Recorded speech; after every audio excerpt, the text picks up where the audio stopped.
Hello and welcome to the Alexandra Wenman show outside in a beautiful, nearly spring London. And I'm here with my dear friend Emma Shoesmith, who is a intuitive branding mentor and alchemist. And Ems and I met at the Wonderment Festival actually through our dear friend Chris Fitchu, and I just thought we've got so much in common. I wanted to bring her on the show to talk about all of her magic and wonderment. So Ems, thank you so much for joining me today. Thank you, and thank you to everyone watching for tuning in. I'm excited for this conversation. So tell us about your work. For those of the viewers who may not know you, what is an intuitive brand mentor, first of all, and then I want to talk all about your alchemy, because I know the two merge. So I've never fitted into the normal structure of business and of creating a brand, and so over the last let's say 20 years, I've had so many different small businesses and worked in lots of different areas. Similar to you, I've worked in film, I've been a photographer, I have worked as a dance teacher, I used to teach snowboarding. I've got all of these. I've lived in 7 different countries. I've kind of got quite an eclectic career. You're a polymath. At one point I was working for Richard Branson in his private mountain retreat as a host, and then straight to a small sandwich bar in North Wales kind of vibe. So I've always followed my intuition, always followed my heart, and when I've not followed my intuition or my heart, that's when life has thrown me those curveballs. And so I suppose to answer your question, my intuitive business and my intuitive brand alchemy practice has developed through this journey, and now I love to teach people how to create businesses intuitively and to really let go of that patriarchal structures and the masculine of always that masculine energy of like work, more, and really bring in the divine feminine and create this like business world where you can thrive, but you can also still stay super grounded, not burn out, and create a magnetic soul aligned brand. Oh my God, I love it. You're a girl after my own heart. That's how I work. I often find that if I try to do things, and many of our viewers I'm sure will resonate with this, if I try to do things in a structured way, for example, those sort of marketing courses that you do that go, right, who's your customer and what age are they? And it's like, well, we're children of light, darling. We fit into every faction of society. So what led you to this work? How did you get into this to start with? I had similar to quite a lot of people in 2012, I had a big awakening. So I was in quite a toxic relationship. I was married, it didn't work. I had to take myself out of it to preserve myself. And I had a big spiritual awakening moment where one night I was lay in bed, the moon was shining through the window. I woke up because it was so bright, and I saw these trails of light coming from my hands, and my body was vibrating with universal energy, and I was like, whoa, what is this? This is crazy. I've always been into the esoteric, but I've studied it in some ways, but I'd never had one of these mystical experiences myself. And at that point I was in a really, really low point. So that was a message from the universe that I needed in order to just keep going and to put one foot in front of the other, get out of bed that day, brush my teeth, do the next thing, because I was like, there's something more than just me. It's not just me here. There's a divine force that's behind me and sort of got my back. I'm getting quite emotional. And then from there I poured myself into all of the books. I found my spiritual teachers. I decided to take myself back to school, went to university to do a degree in film, and met my now partner, who is divine masculine and teaches me so much about being grounded and not having he's the anchor. He's the anchor, and his divine feminine is sometimes stronger than mine. He really knows how to relax. He's Spanish, so he's taught me how to siesta. It's always good to have a good one, isn't it? Yeah. But then another big moment that came was when my sister was she had postnatal depression with psychosis, so she was really, really ill. She was in a psychiatric ward, and it's funny, there's a baby crying now. I stepped up and I sort of took that role of the mother for the first week of Aria being on the planet. And again, I had so many downloads in that time where I knew exactly what to do as a mother. It was like this power had just been given to me, and all I could think to myself was, channel your sister. And so I just tried to go into what she couldn't do at that time. And I thought, we're so similar, we have the same voice, this child isn't going to know the difference. And that's what led me to Reiki, because I was already tuning into these vibrations and feelings. And then I went to see somebody to get some Reiki for myself, and had an incredibly amazing experience. Just to rewind a little bit, when my sister was in her lowest point, I remember standing at this bus stop in Highbury and Islington and having an out-of-body experience. I was leaving a job that I wasn't particularly happy with, and I was just feeling really sad. Stood at the bus stop, and suddenly something like lifted out of me, and I could see my body from above, and I saw myself as a really sad person. And I thought, God, you've been trying so hard all your life, Emma, and people are still not noticing the good that you do. And I had all this like self-pity for myself. And finally I saw that my worth was more than what I'd let myself feel.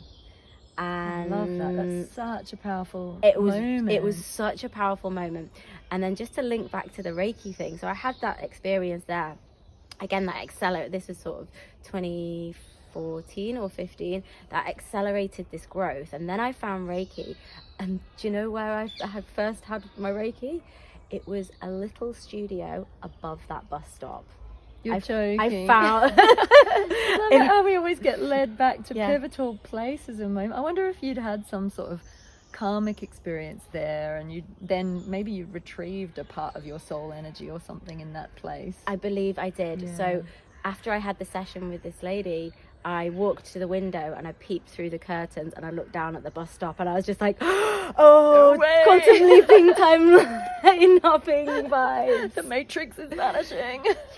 And she was the first person that told me I was a starseed and that I had connection with the Pleiades. And she said all I could see was stars when I put my hands on you, and you're yearning for home constantly, and this is why you don't feel safe on this planet, because you came from like a utopian place. But your lesson here is to bring that utopia to Earth. So that's my story. It's going to resonate quite a bit, I think, with the people watching. I mean, when I just came to meet Ems, we just met at Whole Foods near Stoke Newington, as you do. As you do. We found out that we live quite close to each other, and then I just took one look at her, and it's like her whole aura is sparkling with like starlight. It's absolutely gorgeous. There's definite magic in the air, I feel, at the moment. It's lovely. So in terms of when you work with people, how does it normally work? How would you approach it's bespoke to every person, I'm guessing? Yeah, it's really bespoke. So my days can be quite interesting. I'm working online at the moment, as is everyone. So I have private mentoring clients and people that are working through a branding process. Depending on how that person is feeling that day will dictate what I work with them on. So for example, yesterday I had a client who came. He wants to become a coach. He's got a few little blocks, and he wants to launch his business. Once I went into his energy field, we kind of found out that there was a bit of a knot in the stomach feeling, and then I guide him into communicating with this energy. And then the energy that ended up coming out was it was a painful inner child experience. And then together, he actually is very intuitive, so the Zoom switched off. So I find that when I'm doing big healing and extractions of energy, Zoom will often switch off and we'll have to log back in, because there's some frequency that's like, I am not ready to go, I want to stay in this person. And he actually intuitively got his hand and felt and moved the energy out. And then when we finally arrived back on Zoom, he was like, I'm holding the energy in my hand. What do I do with it now? And so I taught him how to transmute it and put it back into the ground. And we said a prayer, a releasing prayer. And then it disappeared and he had an emotional release. And that's one of the intuitive ways that I work. Other times people will come and will really go deep into their branding and where they want to go. But as soon as anyone reaches a block, we go straight into the meditation, straight into what's happening in the energetic realm. And then together we both vision into seeing what it is, communicating and shifting it. And it sounds like it's fun. We've got more children coming down the path, so I'm like, oh, the fun. What I love about you is that you very much are you are an alchemist. You're an alchemist extraordinaire. And I know that some of the experiences that you've talked about and that you've shared with me, and I've journeyed with you as well recently, and I'm like, wow, she kind of sees the universe in a similar way to me, like that very kind of, you just vision your way through it, don't you? So yeah, there's nothing that you can't do without imagination. Like, your imagination is your most powerful tool. If you can vision it, you can do it. Somebody, as people walking by, little kids have been rolling in mud by the looks of it. It looks so much fun.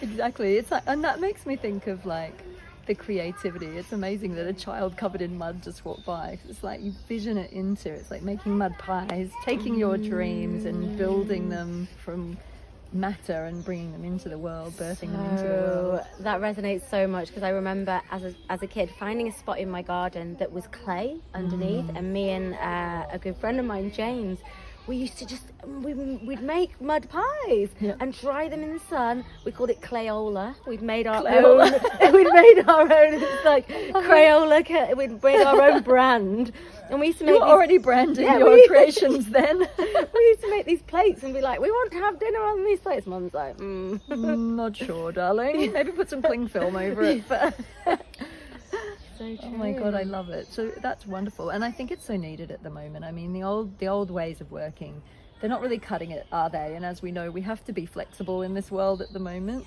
It's amazing. So what would you say to somebody who is, I guess, an intuitive, and they're embarking on a new business and they're feeling a little bit all at sea? What advice would you give them?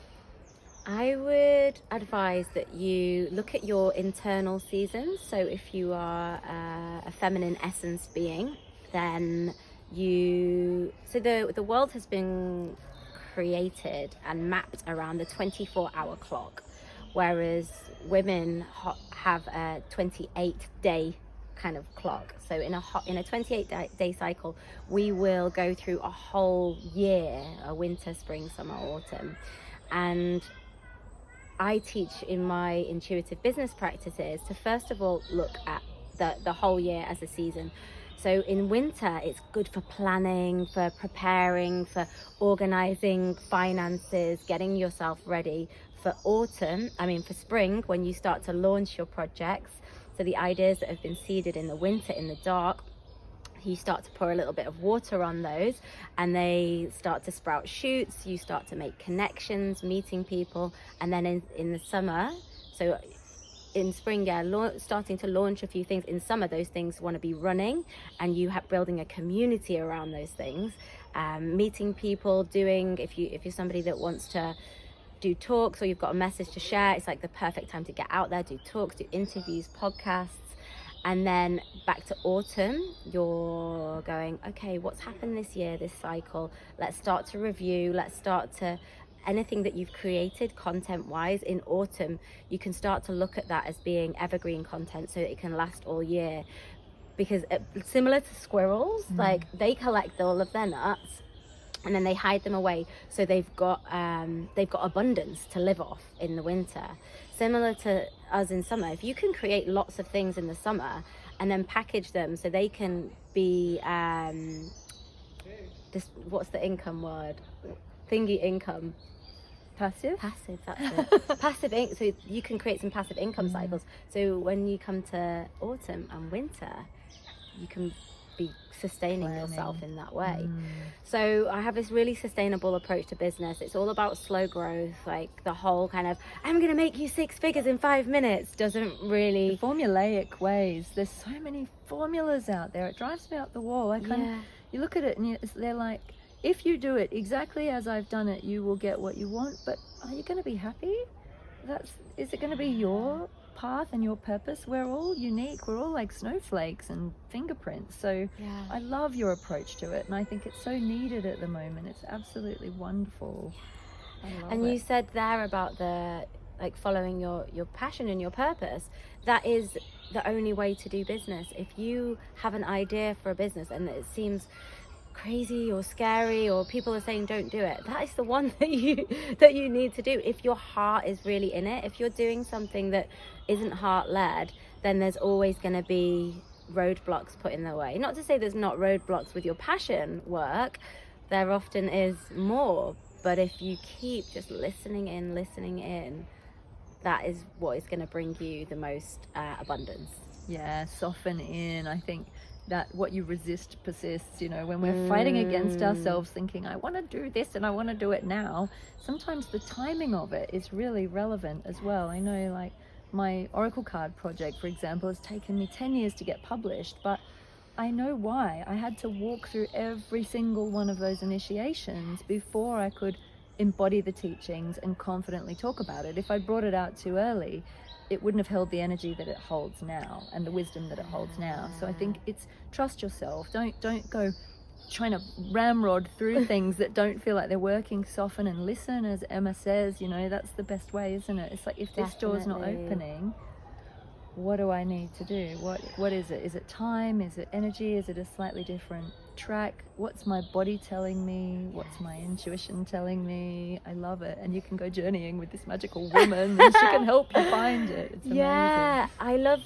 telling. I mean, just like talking to my clients about it being a full body yes or a full body no. So when I receive an email and my shoulders go like this, I know that I do that too. The body reacts. Yeah, completely. the body reacts. So once you tune into that, that's another little intuitive kind of tip to just help to keep you on that track. And if there's a question mark, wait, there might be more information. I used to be a terror for just going, just going to reply straight away on the sudden instinct. But if it's an absolute yes and it feels good, go for it. But then if you know, I sometimes have to tune in as to whether or not I'm just being an overexcited puppy and going yes to everything because I'm an empath and I want to keep everyone happy. It's like, ask yourself, am I wanting to do this to keep that person happy, or do I genuinely want this? And I think that there's a lot, you know, in terms of our society's expectations of our desires. You know, for example, the sort of expectations on women to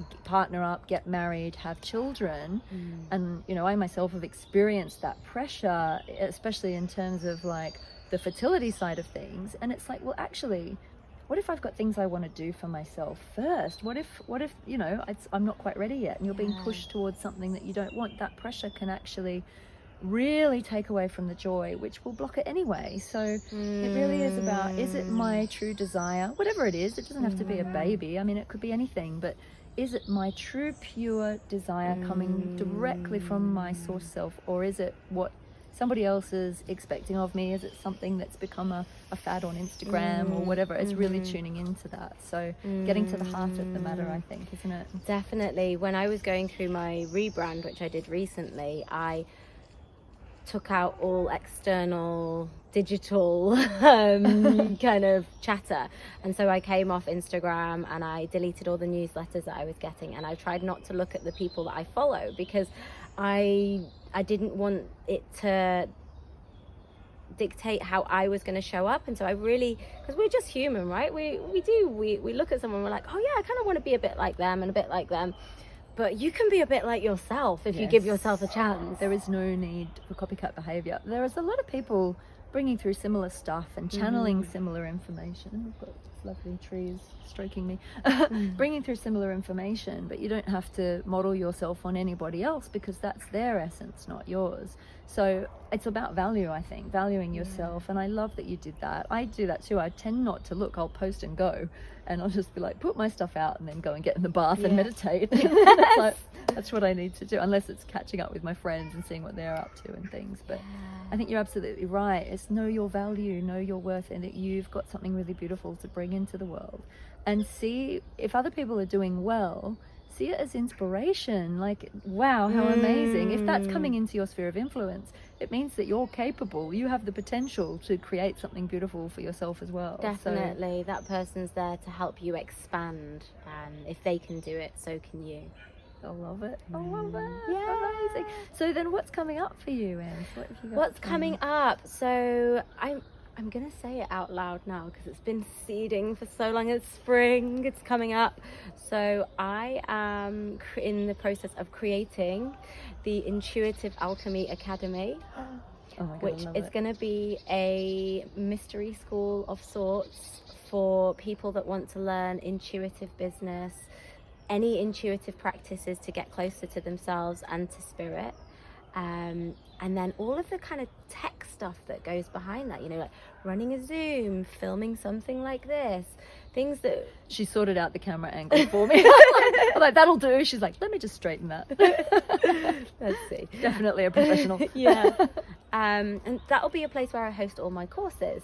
So I'm currently working on a lunar business planning course. Wow. Which is so exciting. I'm a reflector in human design. So I'm very connected to the moon. Out of all the planets, the moon is like the one that I could channel the moon now, kind of vibes. And then I have a host of other courses. I have an intuitive business group coaching program that I will then sort of put under this banner. So I'm creating my own mystery school, which has been a dream of mine for forever. And finally I have a name, and one thing that is coming up that you might be interested in if you are running a brand or business is I'm doing a 6-week journey called the Brand Alchemy Journey, where you get to create and vision your ideal brand. So looking at the values of the brand, the tone of voice, what the fonts are going to be like, the colors, your logo. And I do a lot of it through guided shamanic journeying.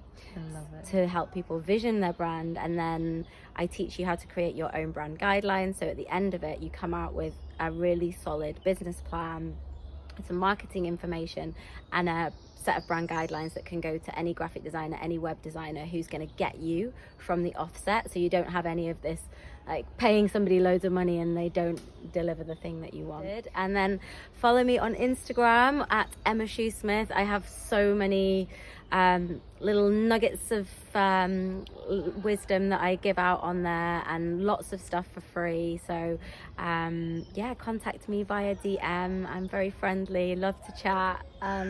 She is. Stay in touch. Yes, and I think Wonderment Retreat Festival is going ahead in September this year, hopefully. So my birthday retreat. Our birthday retreat. Our birthday retreat. Yeah, so we'll both be there, I think. So have a look on that, wondermentretreatfestival.com, I think it is. The _ Wonderment on Instagram as well.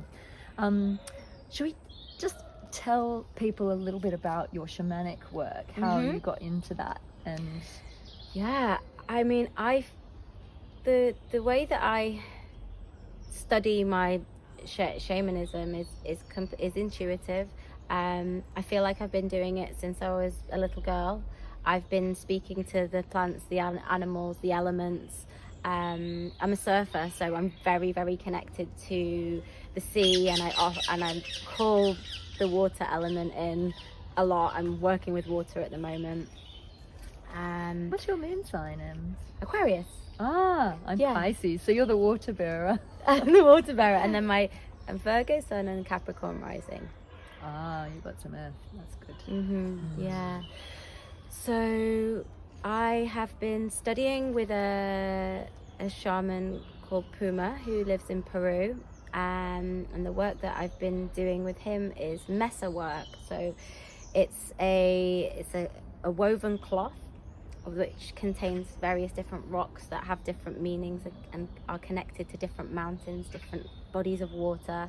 And it's basically working with the ancestors, calling on the ancestors to help you move forward in life, to help give you wisdom, answer questions, using the elements and everything else to do that. I mean, I find it a bit hard to explain. You have to experience it, I think. You have to really experience it. And at the moment, I wouldn't say I'm practicing regularly, but I'm in a phase where my life is shamanic now. You're just living it. I am just literally, and I told my teacher, and I said, I don't feel like I'm being diligent, you know, like doing the mesa work every day. And he's like, your life is the mesa work. That's it. And that made me relax. I was like, okay, because I don't actually need to necessarily connect to this rock, because the rock is within me. Yeah. You You are the rock. I am the rock. This is the thing. I do this as well. Very intuitive, and I was never trained. I've gone on retreats and done shamanic retreats and things like that. I never went through any of the training, but my ancestry is Celtic shamanic, and it's fairy lore. It's in our blood. And same. so a bit like you, like I channel poetry, I drip poetry, and it doesn't come from me, it comes through me. And you know, the leaves will speak to you, the crystals will speak to you if you just open to it, and it's all through that frequency of love. So whatever course that you do, however you're trained, you will always find your own way of working with it. And you don't have to, I don't believe at this time on the planet we have to do anything that's set in stone, so to speak. We're finding our own way. And like, you know, if you're going to go, say, do a nature offering, I just do it intuitively. I'll be sat on the beach making mandalas out of stones, and the guides will come in and say, thank you for opening a stargate. And I'll be like, oh, cool. That's what I was doing. Amazing. You know, just through that intention of love. So yeah, I love that you're just embodying it. And that's the whole point. If we go through the steps and we stick rigidly to it, that's where it can almost become indoctrination, can't it? You know, that's the slippery slope, I think. So it is about just being who we are. Yeah, and that's what magic. I want to do with my Intuitive Alchemy Academy, is to teach that it is all within. I did some moon channeling the other day, and there was too much to put on Instagram. There was like too much writing. I hate it when they do that. They go too long. And then you put it in comments, but it kind of loses its vibe if it goes in there. So I just said, send me a DM if for the water ritual that came through. And I sent it to a few people, but I just made sure that I put at the bottom, add your own embellishments. Add whatever feels right to you, because it's not... It was just one thing that came through me, and everyone else could have a totally different thing. And sometimes my stuff might just be a starting point to then you going completely in your own direction. Absolutely, I love it. In the flow, isn't it? In the flow. Amazing. Oh, thank you so much for talking to me today, honey. Is there anything else you want to add, or any other advice you want to give?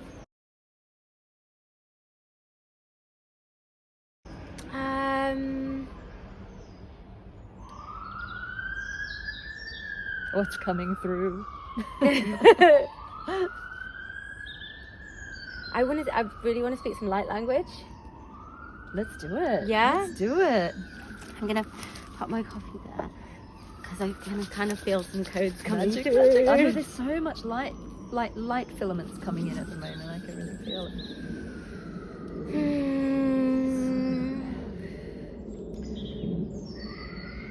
So for viewers, if you want to just drop into your heart and just connect in and just receive.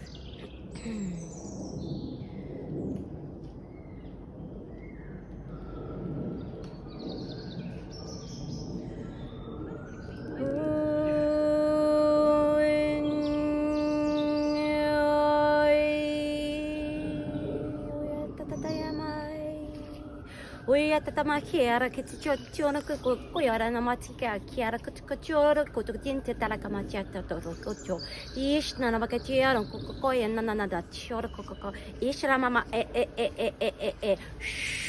ora kaviara tita o amata kiara kokoya na shimanaka era oh yeah, whoa, I'm tuning into the fairy spirits. Ora kala kitela ka ora oh matati he ka ama a shikakora ko jona tata a shimatata e ay he ne ama he te o he mate o he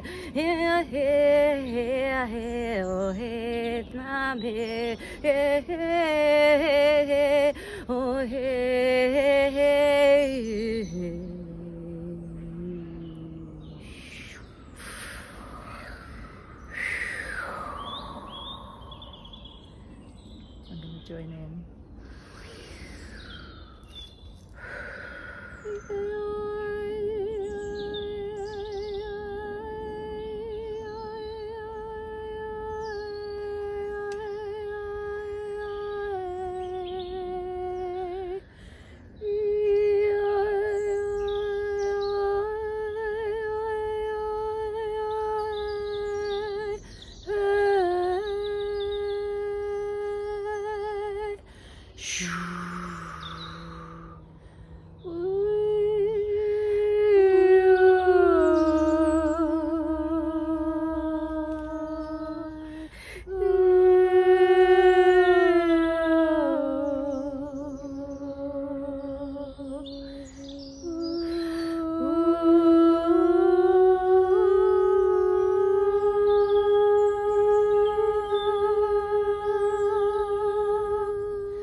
Oh my god. Oh my god, that was so beautiful. I don't want to stop. Shall we do it again? That was amazing. The harmony was amazing. Wow. I don't know if you guys can feel this. I might feel like I might have a cosmic orgasm. Yeah, I felt so. That's the first time I felt that connection since Wonderment. Me too. And that sparkle, that sparkles of light. And when you were doing yours, it was like golden arcs of rainbow. It was rainbow and gold. I think we might get a rainbow today. I can feel it in my waters the last couple of days. It's meant to snow in the next few days, and it's like this springtime purity. But that was stunning, the gold and rainbow coming through you. And then you said fairies, and I was so aware of all this energy. We found this like fairy portal door today, and we're in Abney Park Cemetery, and we're walking along, and obviously it's all headstones. It's very beautiful and jungly in here. But this door was like framing the perfect spot to do this, wasn't it? Called us in. So very grateful for it. Oh my god, Ems, that was stunning. Thank you so much, honey. Thank you. Cosmic priestess. I want to hug you, but we're not allowed, so we would just hug and hug through our hearts. But I feel like we're being hugged by everything at the moment. Oh my gosh. So this is an example of how this woman works. So can you just remind everybody of, I know it's like back to earth and practical, of your website and Instagram and how they can get hold of you? Yeah, so it's just my name, which is Emma Shoesmith, spelled as it sounds. It's emmashoesmith.com for my website, and then my Instagram is Emma Shoesmith. Email emmashoesmith@gmail. You'll find me. If you type Emma Shoesmith in on Google, you'll get some really hilarious pictures of when I used to do gymnastics as a kid. With a scrape back bun. You still do some moves on Instagram, don't you? Still got my moves. But get in touch. I'd love to connect with other light workers and other starseeds. I love it. Oh, thank you, Angel. And thank you everyone for watching and for joining us here on the Alexandra Wenman Show. Getting me on here. Oh my god, cool. It's about time, girl. Just to invite you guys, if you want to comment below, please do. We'd love to hear your feedback, and like, share, whoever you think this video could help. It's all about putting out free content to help us beautiful light workers to spread our wings. So thank you so much for watching. Until next time.